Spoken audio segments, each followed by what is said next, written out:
ಸ್ನೇಹಿತರೆ, ಯಶೋಧ ಚಾನಲ್ಗೆ ತಮಗೆಲ್ಲರಿಗೂ ಸ್ವಾಗತ. ಮಹಾಭಾರತ ಕಥಾಮೃತ ಮುಂದುವರೆದ ಭಾಗ ನೋಡೋಣ ಬನ್ನಿ. ಘರ್ಷಣೆ ಮತ್ತು ಗರ್ವಭಂಗ. ಸೇವಕರು ತಕ್ಷಣವೇ ರಾಜ ಪರಿವಾರಕ್ಕಾಗಿ ಗುಡಾರಗಳನ್ನು ನಿರ್ಮಿಸಿದರು. ದೊರೆಯು ಜಾನುವಾರುಗಳ ಪರಿಶೀಲನೆ ನಡೆಸಿದ. ಉತ್ಕೃಷ್ಟತೆಗಳಿಗನುಗುಣವಾಗಿ ಅವುಗಳನ್ನು ವರ್ಗೀಕರಿಸಲಾಯಿತು. ಕರುಗಳನ್ನು ಪ್ರತ್ಯೇಕವಾಗಿ ಗುರುತಿಸಲಾಯಿತು. ತಾಯಿ ಆಕಳಿನಿಂದ ಬೇರ್ಪಡಿಸಲಾಗದಂಥ ಕರುಗಳು ಎಷ್ಟಿವೆ ಎಂದು ಲೆಕ್ಕ ಮಾಡುವಂತೆ ದುರ್ಯೋಧನನು ಗೋವಳನಿಗೆ ಆಜ್ಞೆ ಮಾಡಿದನು. 3 ವರ್ಷ ದಾಟಿದ ಕರುಗಳಿಗೆ ರಾಜಲಾಂಛನದ ವಿಶಿಷ್ಟ ಗುರುತು ಮುದ್ರೆಯನ್ನು ಒತ್ತಲಾಯಿತು. ಮನೋರಂಜನೆಯು ರಾಜ ಪರಿವಾರದ ಮುಂದಿನ ಕಾರ್ಯಕ್ರಮವಾಗಿತ್ತು. ಗೋವಳರು ಮತ್ತು ಗೌಳಗಿತ್ತಿಯರು ಬಣ್ಣ ಬಣ್ಣದ ವೇಷಭೂಷಣಗಳನ್ನು ಧರಿಸಿ ಹಾಡಿ ಕುಣಿದು ರಂಜಿಸಿದರು. ಅನಂತರ ದುರ್ಯೋಧನ ಮತ್ತು ಅವನ ಮಿತ್ರರು ಬೇಟೆಗೆ ಹೋದರು. ಕೆಲವು ಪ್ರಾಣಿಗಳನ್ನು ಬೇಟೆಯಾಡಿದರು. ಮಾರ್ಗದಲ್ಲಿ ಹಾಲು, ಜೇನು, ಹಣ್ಣುಗಳನ್ನು ಮನದಣಿಯ ಕುಡಿದು ತಿಂದು ಸಂತೋಷಪಟ್ಟರು.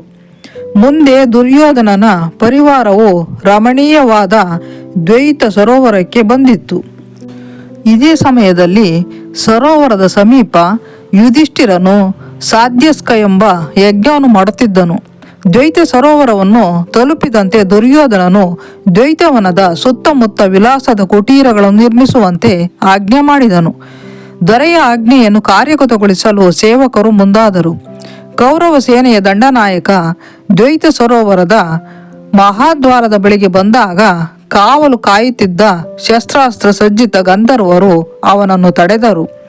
ಕೌರವ ಸೇನೆಯ ದಂಡನಾಯಕ ಅಲ್ಲಿಗೆ ಬರುವುದಕ್ಕೆ ಸ್ವಲ್ಪ ಮುಂಚೆಯೇ ಸರೋವರದಲ್ಲಿ ವಿಹಾರಕ್ಕಾಗಿ ಚಿತ್ರಸೇನ ಎಂಬ ಗಂಧರ್ವರಾಜನು ಅಲ್ಲಿಗೆ ಬಂದಿದ್ದನು. ಗಂಧರ್ವರಾಜ ಮತ್ತು ಅವನ ಪರಿವಾರವು ಸರೋವರದ ಸುತ್ತಲ ವನಪ್ರದೇಶವನ್ನು ತಮ್ಮ ಸ್ವಾಧೀನಕ್ಕೆ ತೆಗೆದುಕೊಂಡಿದ್ದರು. ಹೀಗಾಗಿ ದುರ್ಯೋಧನನ ಸೇವಕರು ಹಿಂದಿರುಗಿ ಗಂಧರ್ವ ಸೇನೆಯು ತಮ್ಮನ್ನು ತಡೆದುದನ್ನು ವರದಿ ಮಾಡಿದರು. ಇದನ್ನು ಕೇಳಿ ದುರ್ಯೋಧನನು ಕೆರಳಿದನು. ಅವನು ಅಜೇಯರಾದ ಸಾವಿರಾರು ಮಂದಿ ಸೈನಿಕರನ್ನು ಕರೆದು ಚಿತ್ರಸೇನ ಮತ್ತು ಅವನ ಪರಿವಾರವನ್ನು ದ್ವೈತವನದಿಂದ ಹೊರಕ್ಕೆ ದಬ್ಬುವಂತೆ ಆಜ್ಞೆ ಮಾಡಿದನು. ಈ ಸೈನಿಕರ ನೇತಾರರು ಕಾವಲು ಕಾಯುತ್ತಿದ್ದ ಗಂಧರ್ವರ ಬಳಿಗೆ ಹೋಗಿ, ನಮ್ಮ ಸಾರ್ವಭೌಮರು ಇಲ್ಲಿಗೆ ಜಲಕ್ರೀಡೆಗೆ ಬರಲಿದ್ದಾರೆ. ನೀವೆಲ್ಲ ಇಲ್ಲಿಂದ ಈ ಕ್ಷಣವೇ ಹೊರಡಬೇಕು ಎಂದು ಹೇಳಿದರು. ಗಂಧರ್ವ ಸೇನೆಯ ಕಾವಲುಗಾರರು ಗೊಳ್ಳೆಂದು ನಕ್ಕು ಬಿಟ್ಟರು. ಕಾವಲು ಪಡೆಯವರಲ್ಲೊಬ್ಬ ಹೇಳಿದ, ಖಂಡಿತವಾಗಿಯೂ ನಿನ್ನ ದೊರೆಗೆ ಬುದ್ಧಿ ಇಲ್ಲ. ಅಲ್ಪ ಸ್ವಲ್ಪ ಬುದ್ಧಿ ಇದ್ದಿದ್ದರೂ ಅವನು ನಮ್ಮನ್ನು ಇಷ್ಟು ಹಗುರವಾಗಿ ಭಾವಿಸುತ್ತಿರಲಿಲ್ಲ. ನಮ್ಮನ್ನು ಗುಲಾಮರಂತೆ ಕಾಣುತ್ತಿರಲಿಲ್ಲ.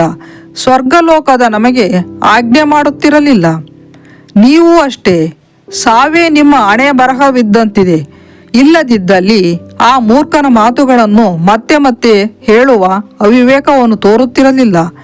ನಮ್ಮನ್ನು ಅವಮಾನಿಸುವ ಈ ಸಂದೇಶವನ್ನು ತಿಳಿಸಿದ್ದಕ್ಕಾಗಿ ನಿಮಗೆ ಮರಣವೇ ಸೂಕ್ತ ಶಿಕ್ಷೆ.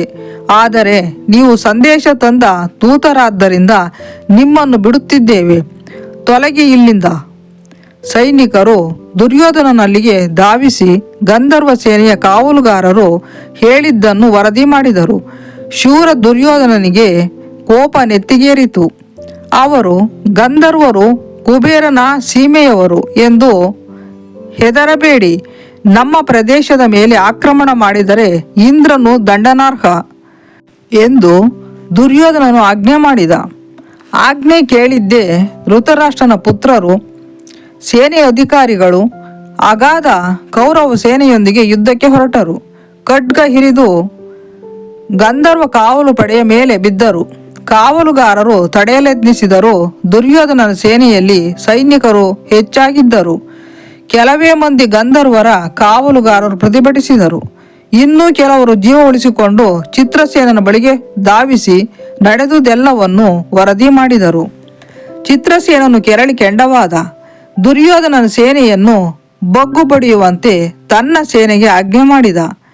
ಬಿಲ್ಲು, ಬಾಣ, ಖಡ್ಗ, ಈಟಿ, ಗಂಡುಗೊಡಲಿ, ಕತ್ತಿ ಗುರಾಣಿಗಳಿಂದ ಸಜ್ಜಿತವಾದ ಗಂಧರ್ವ ಸೇನೆಯು ದುರ್ಯೋಧನನ ಸೇನೆಯ ಮೇಲೆ ಮುಗಿಬಿದ್ದು. ಗಂಧರ್ವ ಸೇನೆಯ ದಾಳಿಗೆ ದುರ್ಯೋಧನನ ಸೇನೆಯ ಜಂಘಾಬಲ ಉಡುಗಿ ಹೋಯಿತು. ದಾಳಿಯನ್ನು ಎದುರಿಸಲಾಗದೆ ಸೈನಿಕರು ದಿಕ್ಕಾಪಾಲಾಗಿ ಓಡಿದರು. ಕರ್ಣನು ಜಗ್ಗಲಿಲ್ಲ. ಬಾಣಗಳ ಮಳೆಗರೆದ. ಅವನು ಗಂಧರ್ವ ಸೇನೆಯ ಕೆಲವರನ್ನು ಸೆರೆ ಹಿಡಿದನು. 100 ಗಂಧರ್ವ ಸೈನಿಕರ ಸಂಹಾರಗೈದನು. ಗಂಧರ್ವ ಪಡೆಯ ಸೈನಿಕರು ಭಯದಿಂದ ಚೀತ್ಕಾರ ಮಾಡಿದರು. ಅವರ ಚೀತ್ಕಾರ ಮುಗಿಲು ಮುಟ್ಟಿತು. 2ರಷ್ಟು ಗಂಧರ್ವ ಸೈನಿಕರು ಎಲ್ಲಿಂದಲೋ ಬಂದು ದುರ್ಯೋಧನನ ಸೇನೆಯ ಮೇಲೆರಗಿದರು. ದುರ್ಯೋಧನ, ಶಕುನಿ, ದುಶ್ಯಾಸನ, ವಿಕರ್ಣರು ಶತ್ರು ಪಡೆಗಳನ್ನು ಸಂಹಾರ ಮಾಡಲಾರಂಭಿಸಿದರು. ಕರ್ಣನ ಹಿಂದೆ ಅವನಿಗೆ ಬೆಂಬಲವಾಗಿ 100 ರಥಗಳು ಮತ್ತು ಪದಾತಿ ಸೈನ್ಯ ಸಜ್ಜಾಗಿ ನಿಂತಿತ್ತು. ಘನಘೋರವಾದ ಯುದ್ಧವಾಯಿತು. ಗಂಧರ್ವರ ಕಾವಲು ಪಡೆ ಅಧೀರವಾಯಿತು. ಬಾಣಗಳ ಸುರಿಮಳೆಯಿಂದ ಗಾಯಗೊಂಡು ಅವರು ಆರ್ತನಾದ ಮಾಡಿದರು. ಗಂಧರ್ವ ಯೋಧರು ದುರ್ಯೋಧನನ ಸೇನೆಯ ಉಗ್ರದಾಳಿಯನ್ನು ಚಿತ್ರಸೇನನಿಗೆ ವರದಿ ಮಾಡಿದರು. ಚಿತ್ರಸೇನನು ರೋಷೋನ್ಮತ್ತನಾದನು. ಅವನೇ ಯುದ್ಧರಂಗಕ್ಕೆ ಬಂದನು. ಗಂಧರ್ವ ಸೇನೆಯು 1000 ಸಂಖ್ಯೆಯಲ್ಲಿ ಧಾವಿಸಿ ಬಂದು ಯುದ್ಧಕ್ಕೆ ಧುಮುಕಿತು. ಚಿತ್ರಸೇನನು ಮಂತ್ರವಿದ್ಯೆಯಲ್ಲಿ ಪರಿಣತನಾಗಿದ್ದು ಮಾಯಾಲೋಕವನ್ನು ಸೃಷ್ಟಿಸಬಲ್ಲವನಾಗಿದ್ದ. ಈಗ ಕೌರವ ಪಡೆಯ ಒಬ್ಬ ಸೈನಿಕನಿಗೆ 10 ಮಂದಿ ಗಂಧರ್ವ ಸೈನಿಕರು ಎದುರಾದರು.